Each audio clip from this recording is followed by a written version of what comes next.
Camat, balik lagi bareng gue Fatur. Sebelum kalian nonton video ini, nggak selanjutnya kalian klik tombol like, comment, subscribe, dan share banyak-banyak ke teman-teman kalian. Dan buat yang baru bergabung, jangan lupa dinyalakan loncengnya supaya kalian dapat video gue yang update. Untuk itu, selamat menonton dan selamat menikmati. Oke Sobat Camat, kali ini gue mau membahas seputar yang lagi viral nih. Gue mau membahas beberapa mitos, dan sebelum melari ke mitos, gue mau membahas tentunya sejarahnya dulu dari sebuah tempat. Apa itu tempatnya? Yaitu sejarah dan mitos dari Cadas Pangeran. Untuk itu, simak baik-baik dan dengarkan video ini sampai habis. Untuk itu, ini dia ceritanya.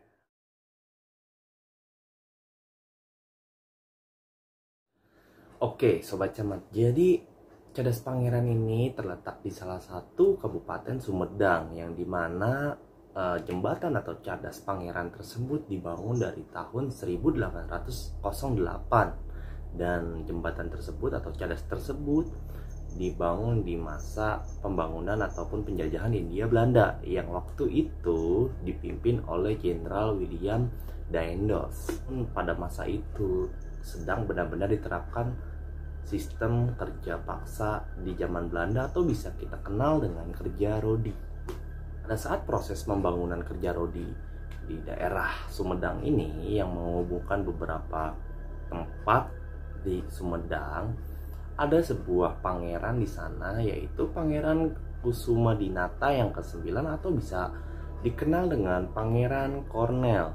Nah, Pangeran Cornell ini beliau orang yang satu-satunya atau salah satunya yang menentang progres pekerja paksa untuk pembangunan di Cadas Pangeran ini. Alasan yang paling menarik adalah karena pada saat itu Belanda ataupun yang dipimpin oleh Pangeran Daendels ini tidak membayar upahnya ataupun tidak secara memanusiawi memperlakukan pekerja-pekerja yang sedang membangun cadas tersebut. Ya, mungkin singkat cerita, akhirnya terjadilah beberapa perselisihan.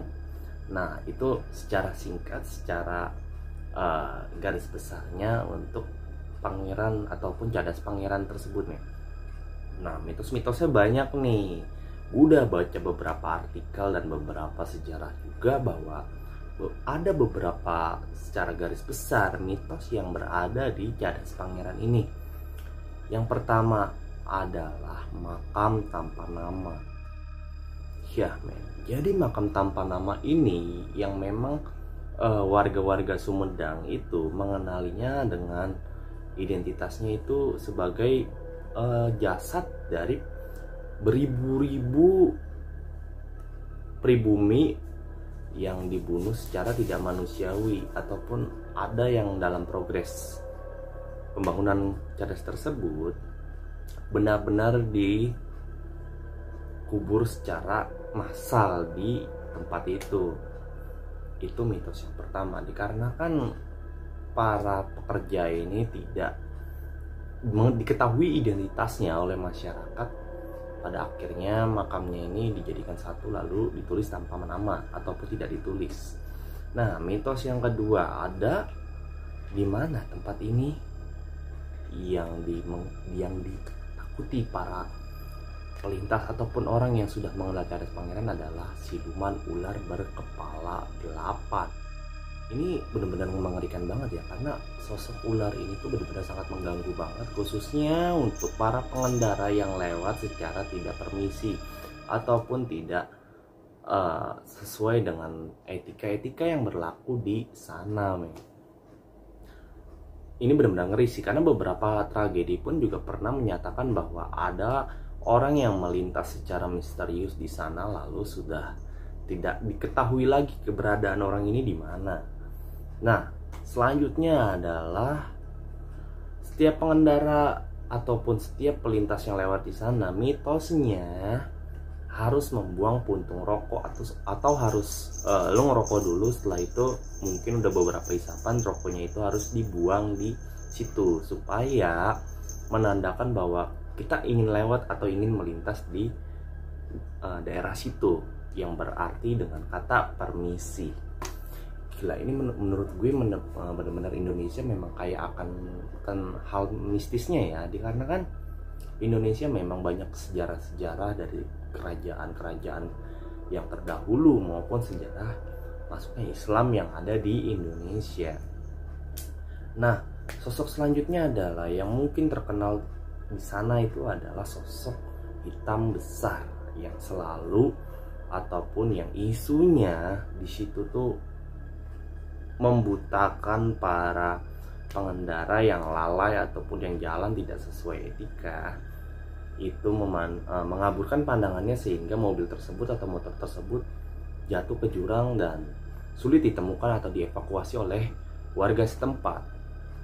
Gila, ini menurut gue benar-benar sesuatu hal yang wow banget sih, dikarenakan sosok makhluk astralnya ini bisa benar-benar menyeberangi dunia nyata dan mempengaruhi manusia-manusia yang ada di sana. Nah, yang terakhir, mitos dan isunya adalah ada hantu wanita, yang dimana hantu wanita ini mungkin mempunyai peran untuk mengelabuhi ataupun mengacaukan pikiran orang yang sedang lewat di sana.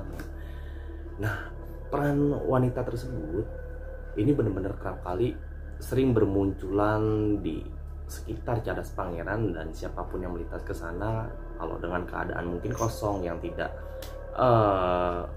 pikirannya itu tidak ingat Tuhan ataupun ingat agama, maka ketika dia melintas lewat situ dibarengi dengan sosok hitam yang memang mengelabui pandangan kalian sehingga kalian tidak berkendara dengan baik di sana, yang mengakibatkan kecelakaan ataupun hal yang tidak diinginkan.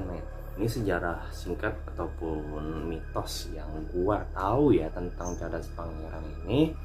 Buat lo semua yang nonton video ini, mungkin ada orang Sumedang yang memang benar-benar tahu persis faktanya seperti apa. Lo semua boleh komen di kolom komentar di bawah ini ya. Gua tunggu komentarnya. Gue apresiasi juga support kalian yang udah selama ini udah support gue sampai di titik ini. Benar-benar gue ngucapin banyak-banyak terima kasih ya. Nah, dari kesimpulan video ini, kemanapun kita melintas, kita berkendara, kita berpergian, diusahakan ataupun wajib untuk membaca doa sebelum kita berpergian. Karena pada hakikatnya makhluk halus ataupun alam semesta ini tidak mau mencelakai bagi orang-orang atau manusia yang jiwanya berpasrah kepada Tuhan Yang Maha Esa.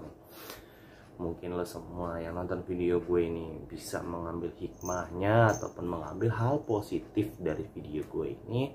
Yang jelek-jelek ataupun yang gak pas, monggo silahkan dibuang ataupun jangan dipakai.